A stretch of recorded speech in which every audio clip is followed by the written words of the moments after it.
श्री सूत जी बोले, साधु बनिया मंगलाचरण कर और ब्राह्मणों को धन देकर अपने नगर के लिए चल पड़ा। साधु के कुछ दूर जाने पर भगवान सत्यनारायण की उसकी सत्यता की परीक्षा के विषय में जिज्ञासा हुई। साधु, तुम्हारी नाव में क्या भरा है? तब धन के मद में चूर दोनों महाजनों ने अवहेलना पूर्वक हंसते हुए कहा, दंडित, क्यों पूछ रहे हो? क्या कुछ द्रव्य लेने की इच्छा है? हमारी नाव में तो लता और पत्ते आदि भरे हैं। ऐसी निष्ठुर वाणी सुनकर तुम्हारी बात सच हो जाए, ऐसा कहकर दंडी सन्यास को रूप धारण किए हुए भगवान कुछ दूर जाकर समुद्र के समीप बैठ गए। दंडी के चले जाने पर नित्य क्रिया करने के पश्चात उतराई हुई अर्थात जल में ऊपर की ओर उठी हुई नौका को देखकर साधु अत्यंत आश्चर्य में पड़ गया और नाव में लता और पत्ते आदि देखकर मूर्छित हो पृथ्वी पर गिर पड़ा। सचेत होने पर वणिक पुत्र चिंतित हो गया। तब उसके दामाद ने इस प्रकार कहा, आप शोक क्यों करते हो? दंडिक ने शाप दे दिया है।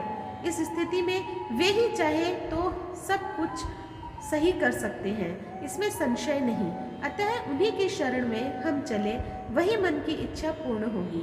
दामाद की बात सुनकर वह साधु बनिया उनके पास गया और वहां दंडी को देखकर उसने भक्ति पूर्वक उन्हें प्रणाम किया तथा आदर पूर्वक कहने लगा, आपके सम्मुख मैंने जो कुछ कहा है, असत्य भाषण रूप अपराध किया है, आप मेरे उस अपराध को क्षमा करें।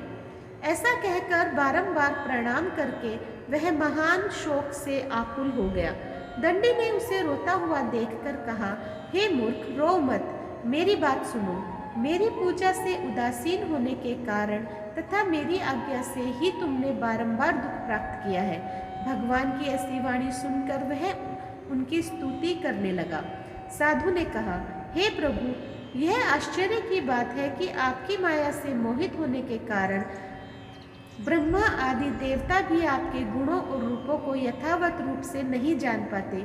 फिर मैं मूर्ख आपकी माया से मोहित होने के कारण कैसे जान सकता हूँ?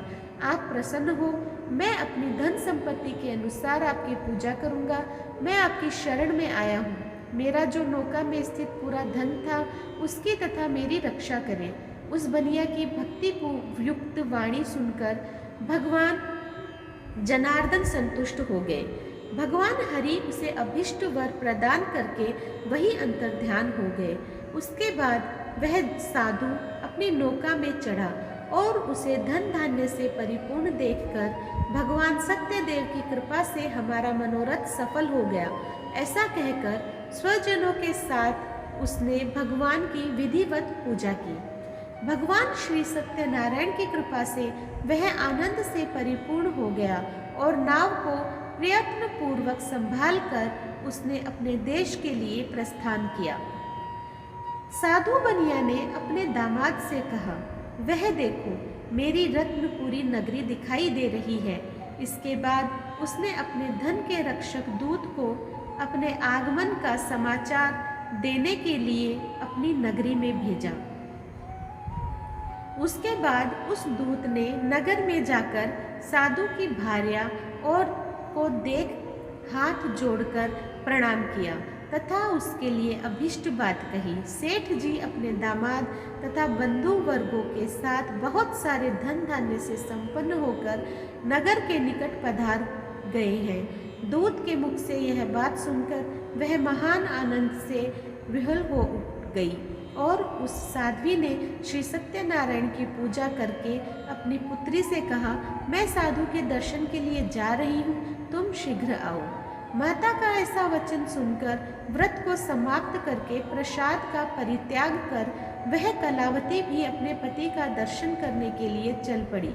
इससे भगवान सत्यनारायण रुष्ट हो गए और उन्होंने उसके पति को तथा नौका को धन के साथ हरण करके जल में डुबो दिया।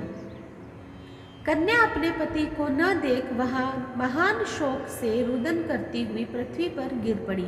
नाव का अदर्शन तथा कन्या को अत्यंत दुखी देख भयभीत मन से साधु बनिया ने सोचा, यह क्या आश्चर्य हो गया।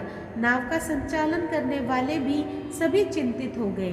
तदंतर वह लीलावती भी कन्या को देखकर विह्वल हो गई और अत्यंत दुख से विलाप करती हुई अपने पति से इस प्रकार बोली।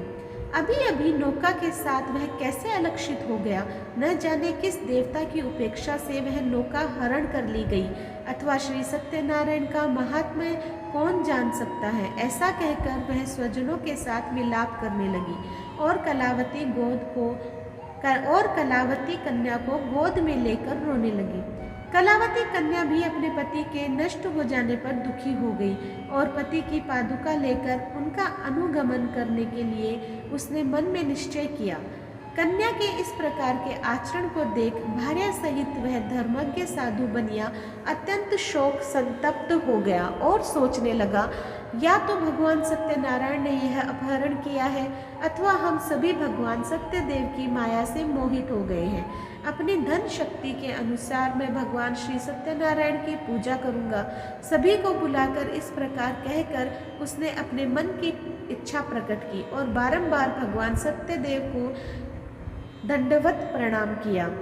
इससे दिनों के परिपालक भगवान सत्यदेव प्रसन्न हो गए। भक्तवत्सल भगवान ने कृपा पूर्वक कहा, तुम्हारी कन्या प्रसाद छोड़कर अपने पति को देखने चली आई है। निश्चय ही इसी कारण उसका पति अदृश्य हो गया है। यदि घर जाकर प्रसाद ग्रहण करके वह पुनः आए तो हे साधु बनिया, तुम्हारी पुत्री पति को प्राप्त करेगी, इसमें संशय नहीं। कन्या कलावती भी आकाश मंडल से ऐसी वाणी सुनकर शीघ्र ही घर गई और उसने प्रसाद ग्रहण किया। पुनः आकर स्वजनों तथा अपने पति को देखा। तब कलावती कन्या ने अपने पति से कहा, अब तो घर चले, विलंब क्यों कर रहे हैं। कन्या की वह बात सुनकर वणिक पुत्र संतुष्ट हो गया और विधि विधान से भगवान सत्यनारायण का पूजन करके धन तथा बंधु बांधवों के साथ अपने घर गया।